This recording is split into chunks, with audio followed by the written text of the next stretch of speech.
The title of his speech is Easy for Food, Hard with People. Please welcome David Mills. He is a new Toastmaster who is excited to be on this journey with all of us. And to begin stirring up the appetite for all of you who did not come this evening hungry, please help me welcome David.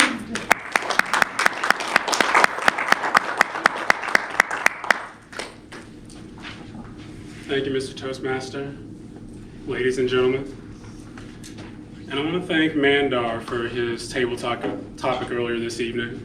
He was a trailblazer for the topic that I'm going to be sharing during my Icebreaker. I'm going to talk about a few things. I'm going to talk about patience. I'm going to talk about responsibility, belief, and being present.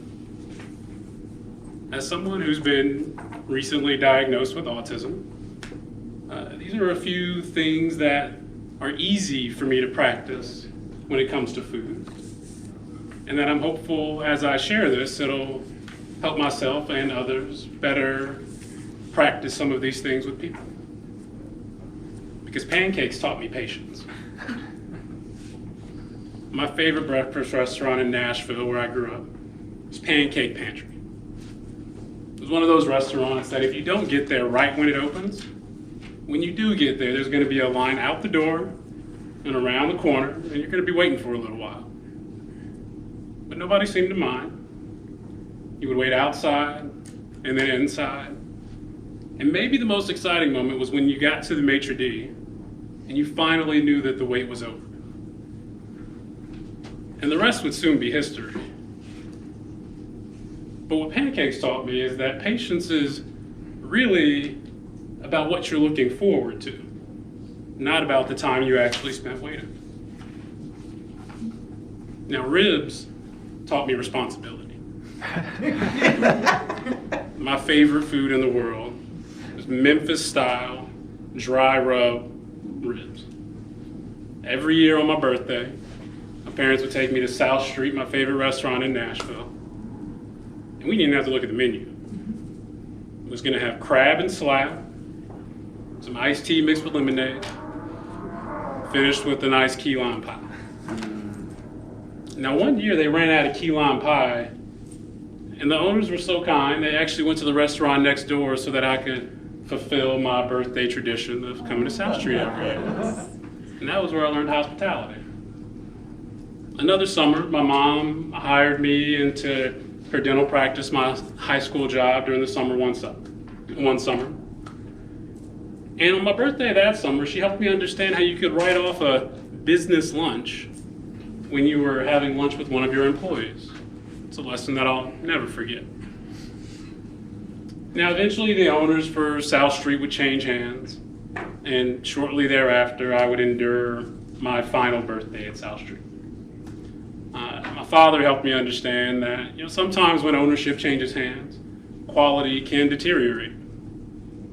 And in that way, ribs helped me understand that consistency is really about the who and not about the what.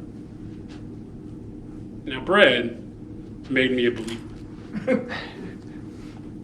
There was a Kroger in my neighborhood growing up in Nashville, and I always thought whole wheat bread, healthy bread, was just unpleasant. It was just like, why would you eat something healthy that tasted like cardboard and had so little flavor? But then years later, I would go to work as a purchasing manager at a catering company in New York City. We weren't responsible for alcohol and beverages, but we'd purchase everything else. Produce, meat and seafood, dairy products, frozen goods, and bread.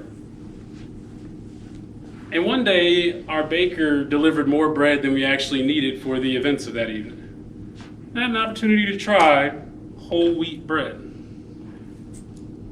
And I was devastated because it was delicious. And I was frustrated because I started to feel like I'd been lied to my entire life. How could something so healthy be so delicious? And in that way, bread helped me understand that once you know the truth, you will be set free. And you will have so much more to look forward to, in this case, as it relates to bread. Now, some of you know me a little well. You know I'm a foodie, and one of the questions I get asked all the time, what's your favorite food? I love to answer that question because my favorite food reminds me of a lesson that I often forget in my own day-to-day life. Because my favorite food, the food I'm always most looking forward to eating, is the food that I'm going to get the best version of that for wherever I am presently, here and now. And right now I live in Arizona. That means that chili peppers, corn, beans, squash, these are some of the foods that I'm going to enjoy a better and more diverse set of flavors here as compared to almost anywhere else in the world.